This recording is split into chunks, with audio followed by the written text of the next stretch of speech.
Ceci est un livre audio autogénéré par Google. Quelle drôle d'époque!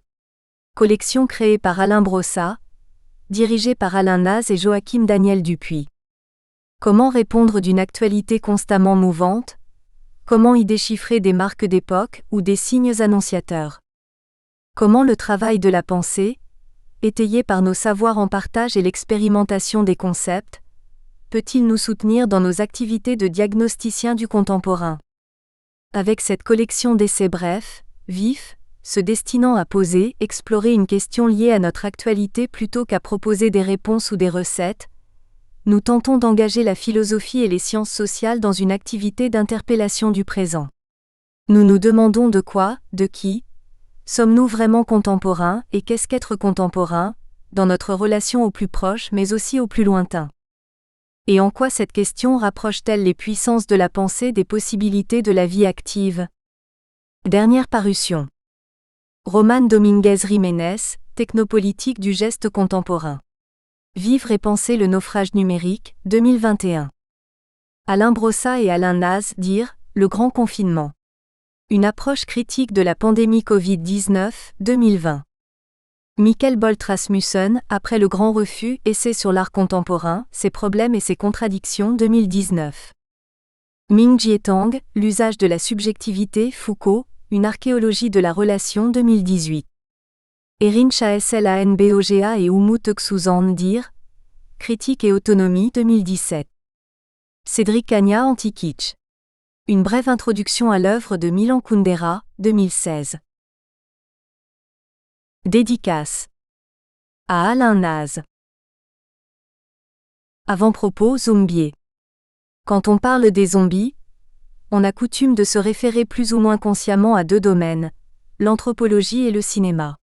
Dans le premier, les zombies sont définis comme des personnes victimes d'un sort vaudou jeté par un beau corps, détenteurs de rites hérités d'un passé lointain venu d'Afrique. Dans le second, les zombies, en anglais, on met un E, renvoie essentiellement aux figures du cinéma inventées par George A. Romero. Depuis quelque temps, le zombie fait l'objet d'un regain d'intérêt. Comme le dit à juste titre le biologiste Abdel Awashria, on peut se demander aujourd'hui si l'imaginaire du mort-vivant n'a pas percolé dans toutes les strates de notre rapport au réel, du zombie philosophique aux cellules zombies de la biologie contemporaine. En effet, depuis les années 1990, des universitaires de disciplines variées, sans rapport avec l'anthropologie ou le cinéma, se sont pris d'intérêt pour les zombies, parce qu'ils résonnent avec leurs propres recherches. En intégrant le zombie à leurs propres réflexions, ils l'ont fait sortir de l'image que l'on se faisait de lui, ils ont opéré un décadrage. On peut repérer trois approches. Une approche classique, centrée sur l'anthropologie et le cinéma, autrement dit la figure du zombie.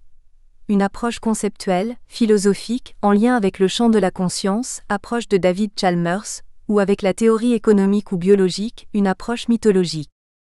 Un colloque, Zombie Theory, s'est tenu récemment dans le sud de la France.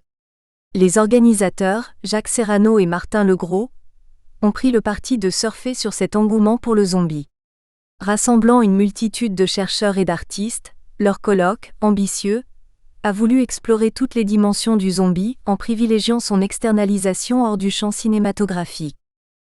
En jouant de façon consciente la carte de l'externalisation du zombie et celle de sa naturalisation, le zombie devenant l'objet de théories scientifiques de toutes sortes, on peut dire que ce colloque a vraiment su cartographier les tendances actuelles du zombie. Chacun des participants a mis en lumière un aspect du zombie, figure, concept ou mythe.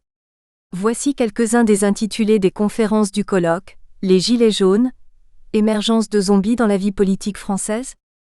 Le zombie comme symptôme de la contemporanéité. Zombie naturel et autres curiosités. La bioéthique du zombie. Les zombies un symptôme de l'épilepsie sociétale. Géographie zombie, les ruines du capitalisme. Et si le Christ avait été mis au tombeau vivant? Un zombie est un mort revenu à la vie. Pourquoi les zombies en temps de détresse? Violence et liberté. Les zombies ne seraient donc pas seulement présents dans des sociétés anciennement esclavagistes comme Haïti. Ils seraient désormais présents parmi nous. Peut-être même serions-nous en train de devenir comme eux, soumis pour certains à un capitalisme de plus en plus forcené. Les zombies, il s'en trouverait aussi dans la nature, selon Abdel Awashria, qui présenterait de grandes similitudes avec les figures cinématographiques, comme ces spécimens de zombification que l'on peut rencontrer dans le règne animal, comme chez les fourmis par exemple. Tous ces usages, à vrai dire, sont stimulants et gros de possibilités, et c'est pourquoi on peut espérer qu'un jour un livre prendra le temps d'expliquer toutes ces fascinantes transformations. Un jour peut-être, on parlera de complexité du zombie. Une idée d'or et déjà s'impose à tous.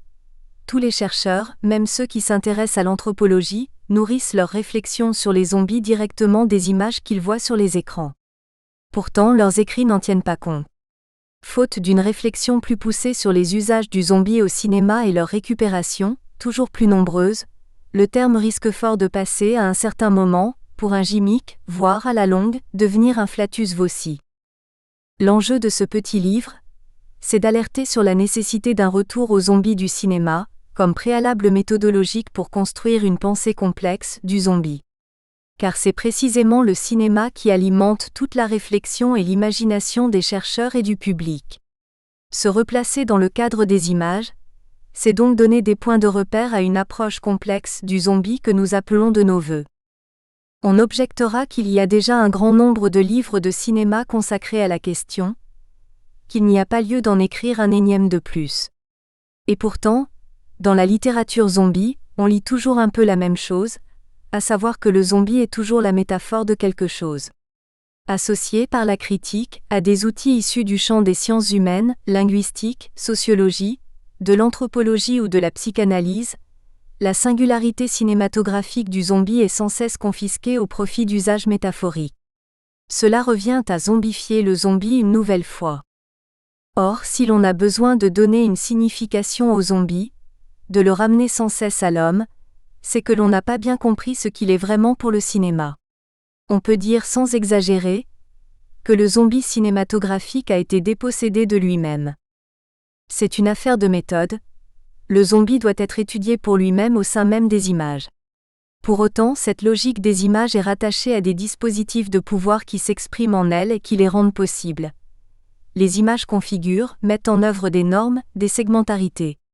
Il s'agit avant tout de tenir compte de ce que les réalisateurs ont voulu faire, des gestes qu'ils ont inscrits dans leurs œuvres.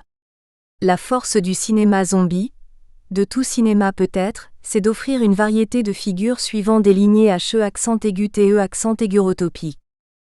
Au départ, les réalisateurs, comme les frères Halperin, s'inspirent de l'anthropologie à partir essentiellement de la littérature sur le sujet, mais ils n'ont nullement l'intention de parler de la réalité anthropologique du zombie vaudou, car ils ont déjà dépassé, quand ils passent à la réalisation du film, l'usage qui en est fait au sein du champ anthropologique. Le cinéma des frères Halperin est l'occasion de créer avec les zombies autre chose, de mettre en place sur les écrans une menace qui n'a pas son pareil, qui n'a plus de racines gothiques, européennes, une menace plus sourde et plus radicale pour tout être civilisé. Le zombie met en péril ontologiquement l'équilibre, l'homéostasie de la société. Il n'est plus besoin de la nommer, il faut juste en montrer l'efficience. Quand en 1968, dans La Nuit des morts vivants, Romero invente un nouveau mort-vivant qui portera ensuite le nom de zombie, il renouvelle la figure du zombie vaudou sans complètement l'oublier. Il donne de nouvelles possibilités à la menace qu'il incarne.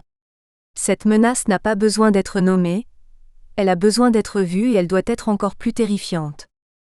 Ce qui a fait le plus de mal au cinéma, c'est ce goût immodéré et injustifié des critiques pour la métaphore.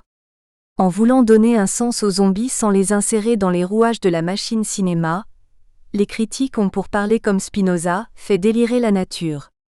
Il faut suivre les gestes du zombie, car ils nous disent moins ce qu'ils sont que ce qu'ils font au cinéma. Le cinéma est un art du mouvement avec lequel il pense la société et le monde, un immense champ d'expérimentation et de normalisation, en un mot un art HE accent aigu TE accent aigurotopique qui invente des personnages singuliers et aussi de nouvelles manières de les voir. D'un zombie à l'autre. Il peut paraître curieux de rapporter le zombie du cinéma à la notion de mythe. Mais étant donné la nature discrète du phénomène de zombification dans la culture haïtienne, pratiqué par des beaux corps qui appartiennent, faut-il le rappeler, à des sociétés secrètes, Ce que le cinéma en montre ne peut donc être de toute façon qu'une reconstruction. Le premier zombie. Nous espérons que vous avez apprécié cet aperçu.